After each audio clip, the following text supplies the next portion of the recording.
En gang skulle jeg tage et røntgenbillede af en mand, der hed Hans Hansen. Han skulle have fotograferet sin hofte. Jeg kaldte på ham i venteværelset. Hans Hansen! Ja, det er mig, sagde en ældre herre. Jeg spurgte ham, om hans CPR-nummer var 12. i 4. 45 67 89. Ja, sagde han. Og jeg har taget mit høreapparat af, så det ikke er i vejen, når jeg skal fotograferes.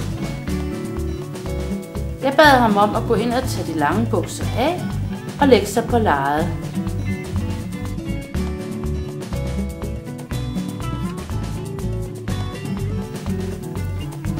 Da han senere lå på lejet, så spurgte han: hvorfor er det lige, jeg skal have bare ben, når jeg skal have fotograferet min nakke? Nej, det går op for mig, at det er den forkerte Hans Hansen, jeg har taget ind. Den rigtige Hans Hansen, ham der skulle have taget sin hofte, han var stadigvæk i venteværelset. Så var det en kollega sagde til mig: patienten skal selv sige sit CPR-nummer. Hvis de ikke kan det, skal de have et identifikationsarmbånd på. Ja, så lærte man jo også lige det.